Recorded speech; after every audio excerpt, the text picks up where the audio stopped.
As only Booger McFarland can say. And we welcome you to NFL Live. We're so glad you're with us. Phil Yates, Louis Riddick, and our Steelers reporter, Brooke Pryor, is here. That's where we're going to start today. Shocker, we're starting on the Steelers and Aaron Rodgers.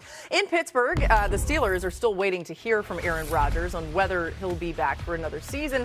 At this point, it's been everything but straightforward, right? A timeline that once felt pretty clear is now shifted into a drawn-out waiting game. Yet again, we're familiar with this. Brooke, we thought this might be wrapped up before the draft. There was some talk about that. Now here we are. Where does this leave Pittsburgh with how they're adjusting to Rodgers being undecided? Well, I mean, they're moving forward with what they have in the quarterback room right now, and that's Drew Aller, Mason Rudolph, and Will Howard. We have rookie minicamp coming up this week. Well, that's the first time that we'll see Drew Aller on the field. We know Will Howard was taking the first team reps at their it was their first voluntary minicamp before the Will Howard is QB1. No, it means that they're trying to get a look at him. They're trying to see what he has, because remember, he missed essentially his entire rookie year. When he's on IR, he can't be on the field. Mike McCarthy has only seen tape of him. He liked what he saw in the national championship game, but they're kind of having to play with what they have here, because here's the thing. Putting the UFA tender on Aaron Rodgers means that he can still sign anywhere else between now and the start of training camp. They get a comp pick if he does. Once training camp starts, he can only sign with the Steelers. But until then, he can go wherever he wants, and this is an insurance policy. And the thing about Aaron Rodgers is that you never know what he's going to do. It very well could have agitated him that he had this tender placed on him, because he feels like, hey, I gave you guys my word that you'll know when you know and to trust me. And this action says, I don't know that we trust you 100%.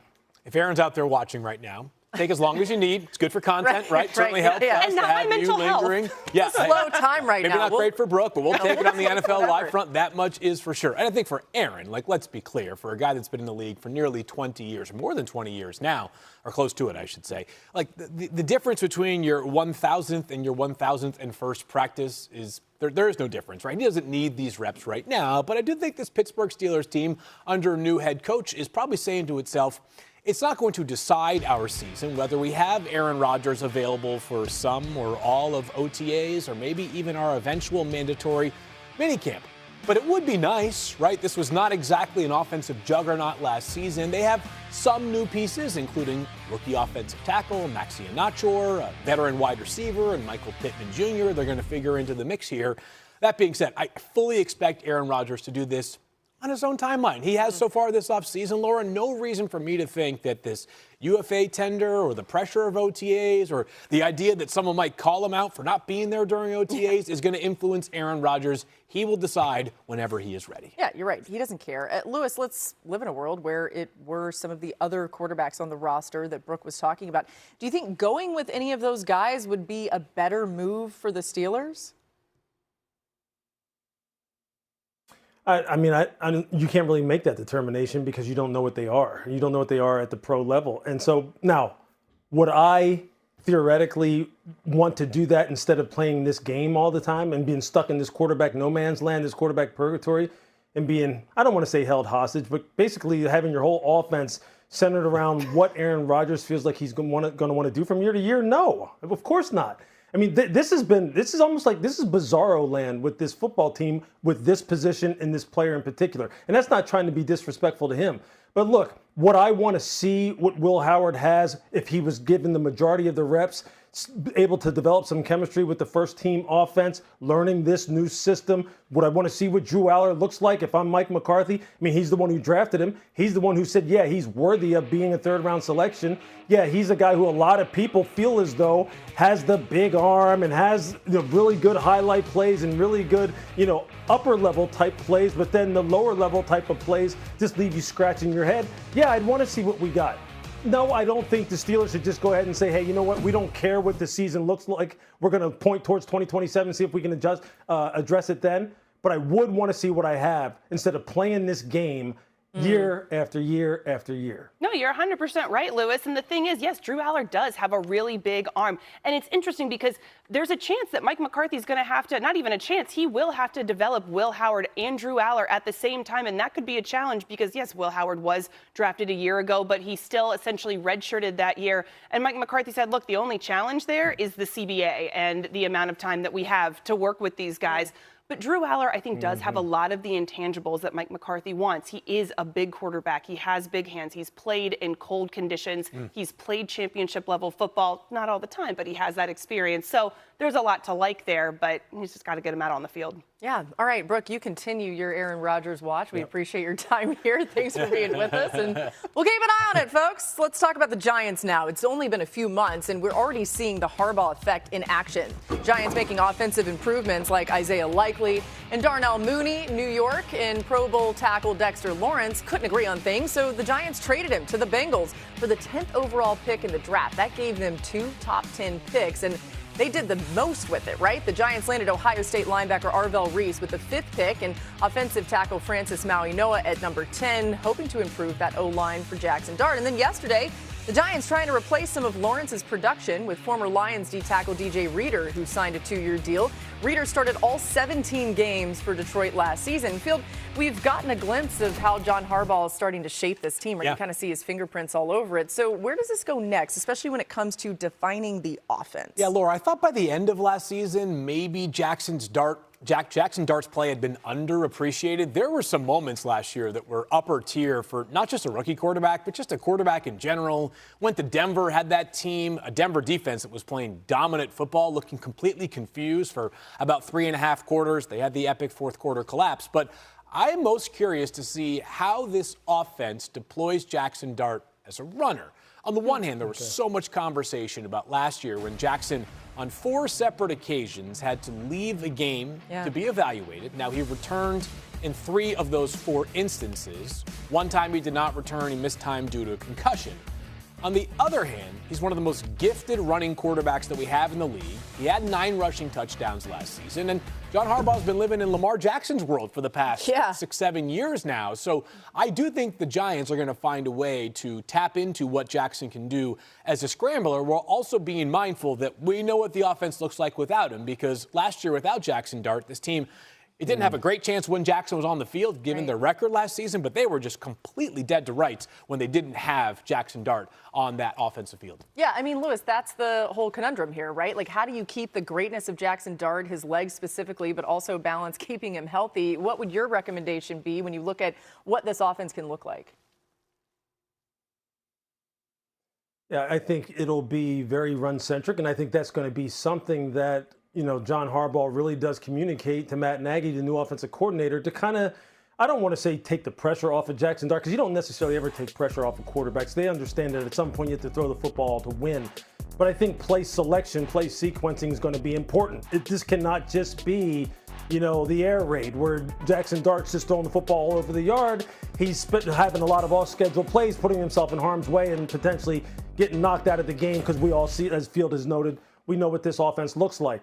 So I think it's really going to, when he's not in there. So I think this really is going to be something where the offensive line play is really emphasized. The running game is really emphasized. You know, the short passing game is emphasized initially. The controlled passing game, they have a nice complement of wide receivers on the outside. When you think of Malik Neighbors and Malachi Fields, they really play off of each other's strengths and weaknesses perfectly. Isaiah Likely at tight end, I think that's a nice complement on the inside to control the middle of the field. I think it's about really just putting this all together by Matt Nagy and making sure, again, play selection, play sequencing, the message, the consistent message that is given to Jackson Dart that says this: you are much, much, much more valuable to us on the field than trying to be Superman. And I think that's probably one of the most, you know, intriguing relationships we need to monitor all offseason and when the season starts. Yeah, I mean, geez, you start listing out the roster there. It's like these Giants are going to be pretty good. Should be on paper. It looks really good right now. I think we all agree on that. All right, we're just getting started here on NFL Live. We do this shot when Field's here so we can see his hair. Look at that, Field. That's good. Okay. I did not pay Laura that much. $20. This year's defensive rookies are bringing it sometime soon. Hey, Jared Verse doesn't just bring production for the Los Angeles Rams. He brings personality, too. The 2024 Defensive Rookie of the Year is just as comfortable talking as he is tackling. His game comes with constant energy, edge, and communication. Sarah Barshop has the chapter in Verse on how trash talk has become part of his game. I think if I'm like ranking all my skills, physical strength, speed. Jared Verse has it, the Defensive Rookie of the Year with a scoop and score. Knowing my assignments, piling up. Trash talkers right there. Oh, yeah, it's a bad day for y'all. I'm moving you. I'm moving you, baby. You like that sack on you? You like that sack on you? For Rams outside linebacker Jared Verse, trash talking is his secret weapon. You need this help? Get up, boy. I'm not done with you. Get back up. Well, maybe it's not so secret anymore. This is culturally inappropriate. So be it. He's our Draymond Green. You can't get no farewell. Boy, they don't know you like that. We needed that attitude. We needed that guy on the field to kind of get the guys together, get them to play hard. Hey, these tall boys at the quarterback, huh? Let's let him get there first. I'm really trying to get after you. I'm just going to keep saying the same thing to you. It's really going to kind of get at you at some point. Oh, you need so much help. And you can't stop me. It doesn't matter who you are, if you're a wide receiver, a tackle, quarterback, center. He's an equal opportunist. Everybody can get the smoke. Smoke. So be it. Nah, I'm tweaking. That's how I am. There was one time where he might have been trash talking the center, and he wasn't lined up over the center. And I was like, you're talking to the wrong guy here, pal. Like, stay with your tackles. If I catch you pregame, I'm going to talk trash to you pregame. It's not going to be anything like malicious. It's just going to be like a little warning, like, hey, you better be ready for the day. Oh, we're going to have a day together. We go all day. My personal favorite moment was probably the TFL we had in the playoff game against the Eagles. I ended up getting my hands on Saquon. I get up, I start instantly yelling in his ear. I'm yelling at Lane, I'm talking trash. I'm not mic'd up, so that's just like truly how I am. The smack talk is not only on the field. A comment on the Adam Schefter podcast about Rams legend Aaron Donald found Verse in an unexpected position. You can't work out with him during the offseason at all, Jared? Nah, he don't want that. He not ready for that. He's not ready for that. Whenever he ready for a workout, and he can get me whenever he ready. I didn't think he was gonna see it. I was like, oh, he don't want that. It blows up. He texted me personally. He didn't even ask if I was free. He just sent me a date and time. I said, all right.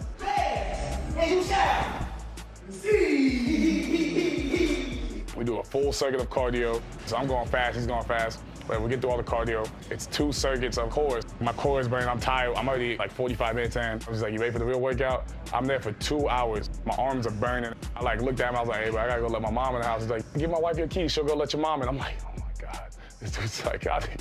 Like, he's not gonna let me leave. You're not built for it. I promise you not. Like, I can't even bend my arms. My legs are tired, I just want to go home. Next 3 days, I was sore, it was bad. But I'm glad I did it, it taught me a lot. You feel the difference? I feel it. Okay. As long as you feel it. I feel it. And this ain't just one day, this every day for me. How do you think that your trash talking fuels your game and your teammates? Because when I'm talking trash, I'm playing good. I think it gets everybody hyped up. You like that? You like that? Energy is a great thing for us, and everybody builds off of that. No one can block us as a group, bro. No one can block us as a group. You're going to hate me the whole game. You're going to get annoyed by me. You're going to hate me the rest of the day. Okay, full confession. When I'm doing sidelines, I love when people are trash talking. I'm hoping that they do. You talk trash to people on the sidelines. I cannot confirm or deny that. I'll take that as a yes. It happens sometimes. Okay, the Rams front line did their job last season. They had the 5th most quarterback pressures in the NFL. Now, having said that, LA still ranked bottom half of the league in receiving defense, including 25th in receptions per game and 20th in receiving yards per game. Made some improvements, though. Lewis, how much confidence do you have that the Rams' defense will be better this season? I have a lot because I think Les Snead and Sean McVay knew what the issues were, based upon those statistics right there. And look, you didn't really need to see the statistics. You just needed to watch the game. On the edges, on the third level in the secondary is where they struggled.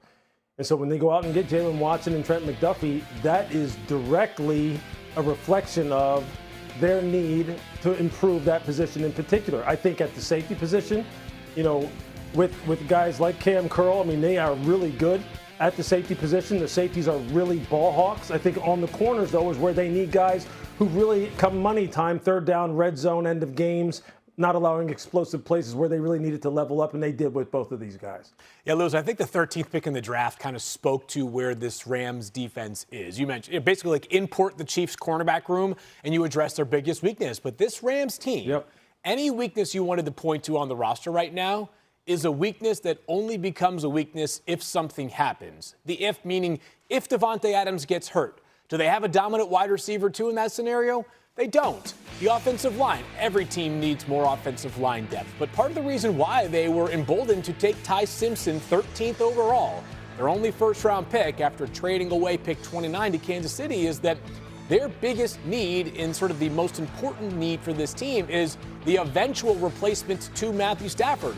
We'll see when that takes place. But for the Rams, basically any selection they were going to make was almost a get-ahead pick, whether it's a get-ahead in case somebody gets hurt during this upcoming season or a get-ahead pick in which you have a player that replaces somebody that's either scheduled to be a free agent or will be released next offseason. I think it speaks to why I believe right now there's two teams that kind of constitute a top tier in the NFL. They're both in the NFC West, no surprise. Seahawks and the Rams. I'm not saying that those are the only two teams that can contend this year, but they feel to me a cut above the rest of the NFL. Yeah, as you guys know, too, I mean, special teams was one of the Rams' only downfalls last season. They also did some things there. They got a new special teams coordinator for 2026 in Bubba Ventrone.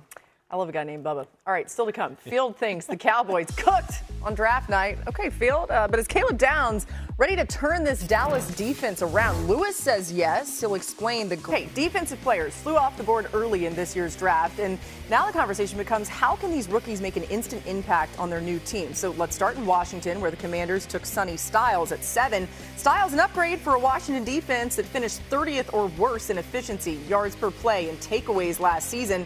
Commanders could muster only 10 takeaways, their fewest in a season all time. Only the Jets had fewer in 2025. That was 0 for the Jets.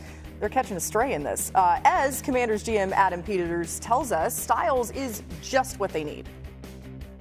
He's an incredible sideline-to-sideline defender, a guy who's for today's NFL. He makes the field smaller. He can blitz, he can cover, he can tackle. He does everything really well. So for us, it was a pretty easy decision when he's still on the board. The pick didn't have to think too hard when he's still there. Okay, so it's interesting because as you hear Adam Peters talking about the versatility of Sonny Styles, it makes you think about all the different things he can do. Lewis, what's the key to getting the most out of his skill set, though? Laura, I think for him, it's about, one, letting him go ahead and settle in at the Mike Backer position initially, but then really using his skill set, from a week-to-week, game-to-game type of, in a week-to-week, game-to-game type of situation that gives you the best chance to win. And by that, I mean this. Look, obviously, he only played linebacker 2 years in college. He was a safety before that. But he's a guy who could really be someone who really is, a key factor stopping the inside run, stopping the outside run. If you need him to kind of move outside the box, he can cover tight ends. He can cover running backs. If you need him to blitz, he'd be a great interior blitzer. He'd be a great edge blitzer. Quite honestly, I think he'd be a great rover as a safety as well, which is a position he played already. There's a reason why I think this guy reminds me of Brian Urlacher in his transition from safety to linebacker. I think his is going to look very similar. Yeah. I mean, not only that, he just looks like he should be an all-pro. Like, you look at him walking across the stage, you look at him in general, he looks the part. Okay, let's turn our attention to the Bucs, where some believe Tampa was able to get the steal of the first round when they drafted Reuben Bain at 15. He should fit right in with this Bucs defense that blitzed at the third highest rate in the NFL a year ago. However, they ranked only 18th in sacks, while the Vikings and Falcons ranked top 5. Bain was top 5 in the FBS last year in edge pressures and tackles for loss. GM Jason Light spoke on what Bain's versatility brings to the Buccaneers front line. You add a player like Reuben, and he does what we hope he can do and think he can do. I should say think, not hope. You can redact that.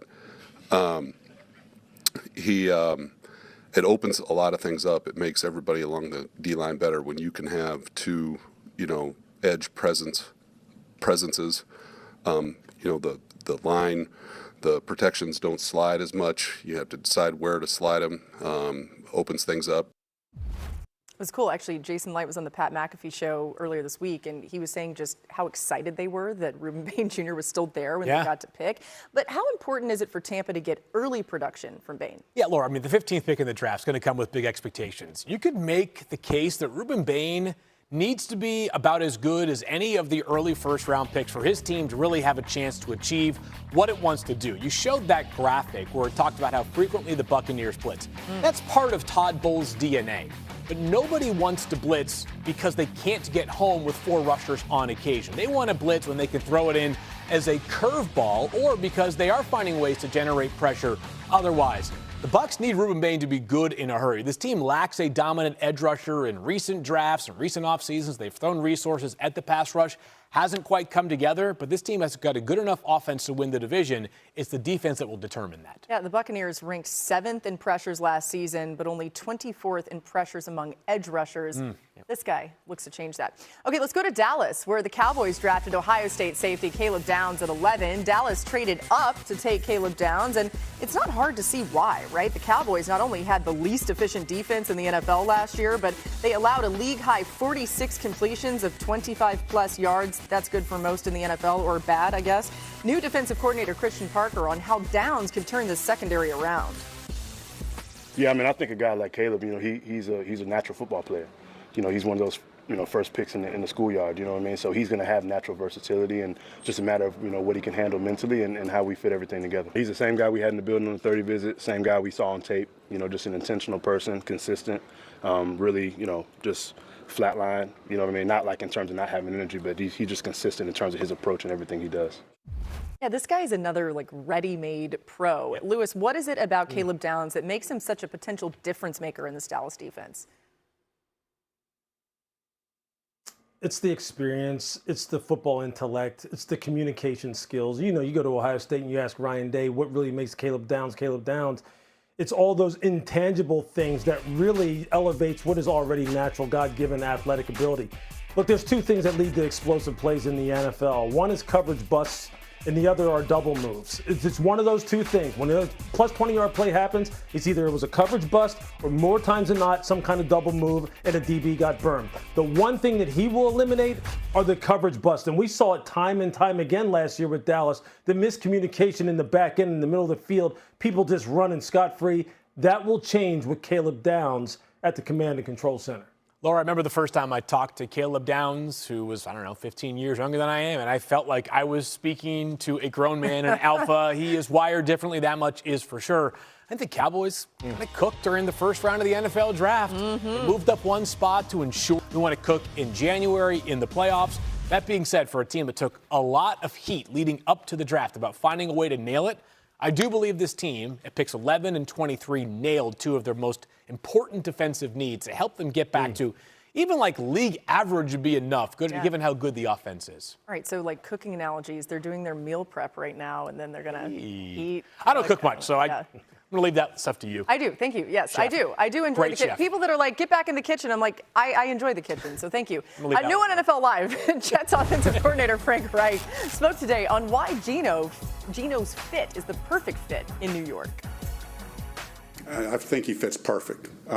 I've liked Gino from day one. When he was coming out of West Virginia, I had a high grade on Gino. I'd not met Gino before here, and I'm kind of glad because I'm even more impressed with him now meeting him in person. I feel his resilience, his toughness. If you're the right kind of leader, then you come out of it better, and I think that's the version of Gino Smith we're getting. We're getting the best version of who he is, and I think his best football's ahead of him. Field. Is Gino Smith's best football ahead of him? Are you buying that? That's hard for me to buy, Laura, just given the fact that he's in his 30s now as a quarterback. I would say this for Gino Smith. Aaron Glenn's made comments about him taking them to the promised land. Me, like many others, is kind of thinking about the future of the Jets quarterback, perhaps in next year's draft. But for this year, that could be difficult. There's still a long way for this team to go roster-wise. One thing I think is inarguable about Gino Smith, very steadying presence, right? Yeah. During bad times last year, when it would have been easy probably for him to say, I'm good, let Kenny Pickett play on a bad Raiders team. He showed some toughness, battling through injury, wanting to be on the field, a respected teammate. So there will be some value for Gino Smith this season in New York. Yeah, we got a lot of Jets going on here because coming up next on the show, we're going to hear from a great new Jet, Demario Davis, joining the show. There he is, getting ready to go. He had some great things to say about Gino Smith, but also takes us inside how Aaron Glenn played a big part into bringing him back to New York. Here's some great Aaron Glenn stories. That's next on NFL Live. Time for some flag football. This past weekend, we had 2 regional tournaments. The Los Angeles Rams had 91 teams who competed for a chance to head to the summer championships. In the high school girls division, Seals claimed the title. Meanwhile, the Falcons region had a total of 57 teams. The high school girls winner was Pirate Bay Crew, while the 14U title for the boys went to the MIA Flag. Up next, the Eagles and the Broncos host their regional tournaments. To find a league near you, go to NFLflag.com. And some big news out of New Jersey regarding flag football. The New York Jets played a huge part in girls flag football, becoming the 35th sanctioned high school varsity sport in the state. And now they're taking on, the collegiate ranks after funding a 3-month season for the Eastern College Athletic Conference.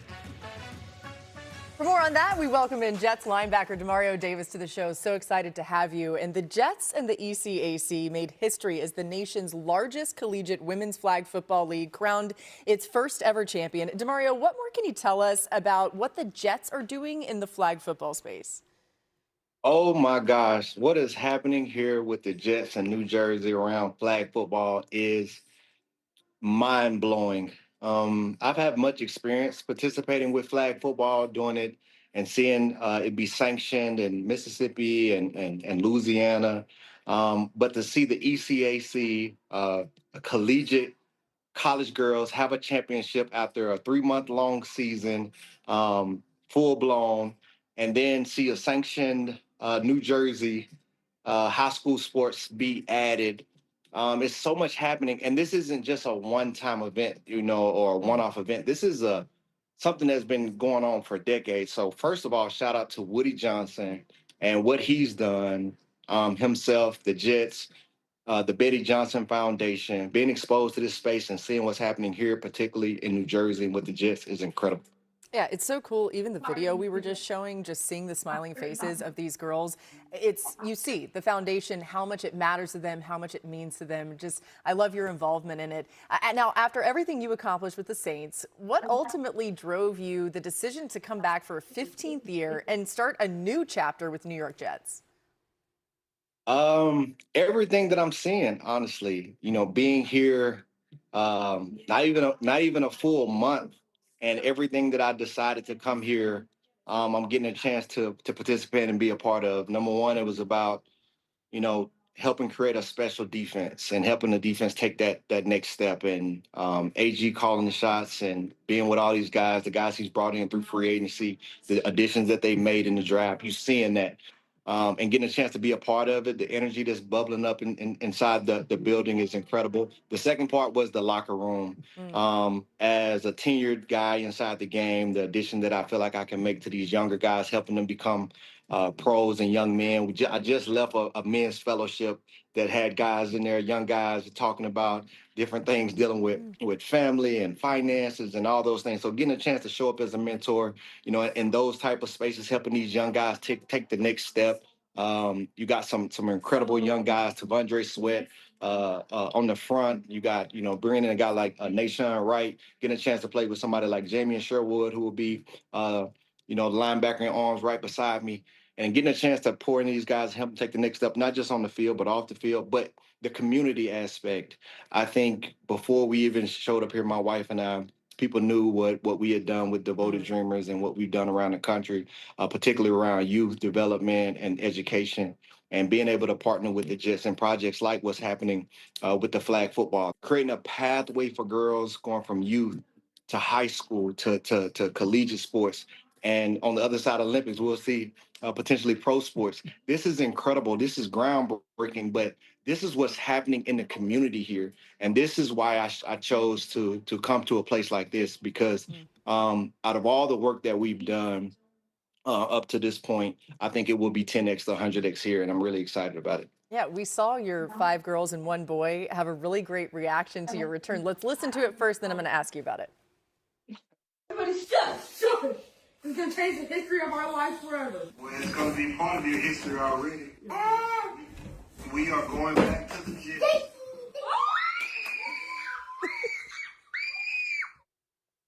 They're so cute. What was it like sharing that news with them in that moment, Demario? Oh, it was incredible. And we have a split household. So when we left New York the first time, going to New Orleans, we only had 3 children. And then we had 3 children after arriving in New Orleans. And so they literally were split. What you didn't see at the back end was our 6-year-old who was crying because she was born in New Orleans. All she knows is New Orleans. And so it was, and that's the emotion that we felt. It was bittersweet. You know, it was hard on one side because of the love that was in New Orleans and all that we got a chance to accomplish. But that chapter was finished and a new chapter was beginning. That's the excitement and the screaming and the joy that you see running around. And so having a chance for our kids to be able to participate in what their mom and myself were experiencing on the inside was great. You and Aaron Glenn go way back to your time together in New Orleans. What kind of energy do you think he brings to this locker room, just with your experience with him? Well, I think who Aaron Glenn is as a leader and a man, a competitor, that's what drove me here probably more than anything. I knew what it meant to me individually, but being able to partner with him and what I believe that he's doing and will achieve inside this game, it was just too good of an opportunity to pass up. Number one, he has the experience of a player at a high level pro career.